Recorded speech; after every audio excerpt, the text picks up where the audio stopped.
lifestyle designers. This is Zach here with secretsoflongevity.com, and I want to apologize for the slightly late video. It was the World Cup yesterday, and I've been a soccer player since I was really young. I haven't really played much for the last couple of years, but nonetheless, it's a big deal for myself and my family. Unfortunately, England didn't get very far in this year's Cup, but that will hopefully change for 2014. So I had a whole range of questions from two different people, so it should be able to fill up the full 10 minutes here.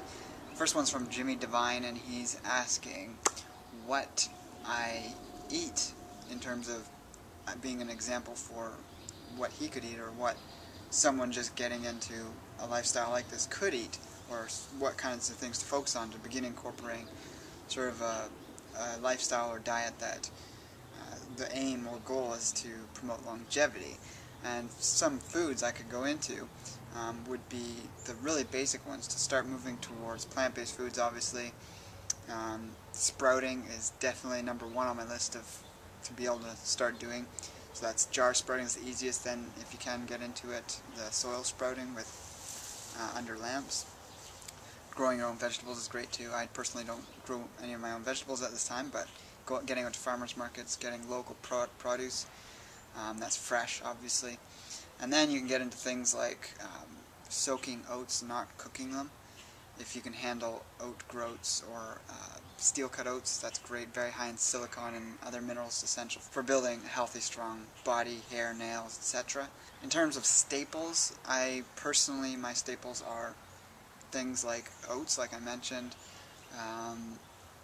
Minimal amounts of fruit. You don't want to go overboard on the fruit, and if you're in a case of being in a diseased state, you want to limit the sugars to net zero if you can, and obviously focus on a protein and fat and complex carbohydrate type of diet. But some of the other major, it's really hard for me to say staple food, because there's nothing that I eat large quantities of day in, day out. My diet's always switching around. I do generally eat some type of seed every day, whether it's chia seed or hemp seed, pumpkin seeds, or sometimes I'll do a type of nut like an almond milk. I'll generally do some type of nut or seed on a daily basis. So in that regards, a raw seed, and if it's a nut, in that case it needs to be soaked beforehand overnight, is a staple that is great in my opinion. In terms of cost on a monthly basis that I personally put out, right now I'm spending in the range of between $500 and $600 a month, just to give you an idea of what you could spend and still get a lot of value without, in my opinion, going overboard. Some people might think that's a lot. There could be issues there with finance if you think that's spending too much on food, because when you are buying organic, when you're buying herbal extracts and whole food based supplements, and really going the extra mile to get high quality nutrition from a variety of sources, you're not going to be living the $1 a day type of diet, that's for sure. Now, if you have the means, I'd say you could easily spend $1,000 a month, and that still wouldn't be considered being going overboard. There's really, you could say there's no limit, because there's specialties in every area of nutrition, and you could get into that. But it could get a little out of hand when you're getting into the multiples of thousands of dollars per month if you're spending that on food, in my opinion. Of course, there's also different times in our life when we might need to spend more, if we're in a case of dis-ease, or needing to cleanse, or needing a higher supplement regime to cleanse or to rebuild our body in some way. Depending on what types of superfoods you're getting, if you're getting them in bulk, you can be saving money. If you're just trying out a few new things, you're going to be buying them in smaller quantities, and yeah, that's going to cost more in the long run if you continue that habit. But I do recommend economizing every step of the way in any way that you can, and in that way you're cutting back and saving without compromising your nutritional intake and optimizing those superfoods, whole food supplements, etc. So to sum up, some of the best things you can incorporate at the start, like I mentioned, the sprouts, grains, nuts and seeds that have been germinated, minimal fruit.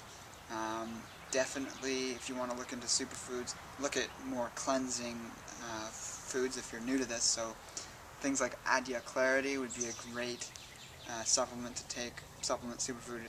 It's a solution made from black mica, so it's not really nourishing, but it's very cleansing. Things like chlorella, and I'll put links to them below if you want to check them out and look into them more if you're interested. And if you're wanting to get into elixirs, I can't really say any one specific thing, except look at past videos and look at the ingredients I use there and start to get an idea of what it entails to adopt that sort of practice into your life. You're going to be looking at a variety of herbs, a variety of superfoods, a variety of nuts or seeds, and it really is a creative thing. You have to use what you feel drawn to, because that's probably what your body needs, and just begin to incorporate that in and see how you feel on it, and make any necessary changes you feel you need to make.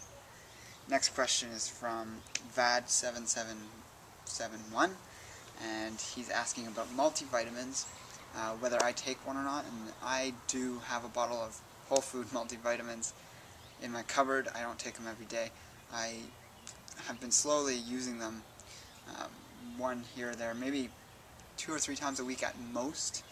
I would take one, and sometimes I go without it for a whole week or two, and that's just if I feel I need it. But generally I do focus on superfoods and things like bee pollen, which are a complete set of nutrients that act as a whole food or superfood multivitamin. And yes, definitely if you're going to be using a multivitamin, it should be whole food based, because you cannot absorb synthetic nutrients and expect them to build your body in a way that is beneficial towards long-term health. Dr. Mercola's multivitamin that you were thinking about getting, you mentioned it's a bit pricey, and that's generally what whole food supplements cost. They are more expensive because you're paying for a very high quality product, because someone's had to go out, and pick these acerola cherries, for instance, to get the vitamin C. It's not just a synthetic isolate that costs pennies for a machine to make. It's someone has to pay someone to go out there and harvest these various vegetables, and then they have to extract them, and it all has to be temperature controlled, and it's a lot more delicate, but the end result is something that's actually health promoting and not health degrading.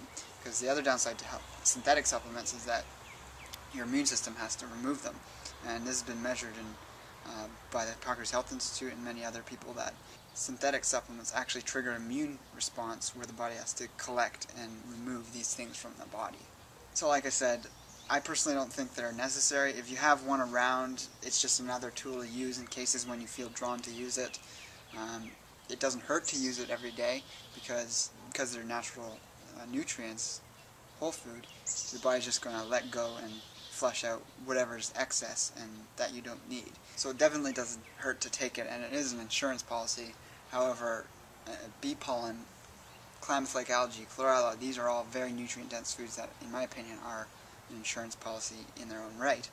And you can check out links for those below as well, because I personally like to take those as that safeguard to prevent deficiencies of any of the wide spectrum of nutrients, both known and unknown, that we may or may not be getting during certain times in our life. And with all that being said, have a great week, take care, and live life without limits.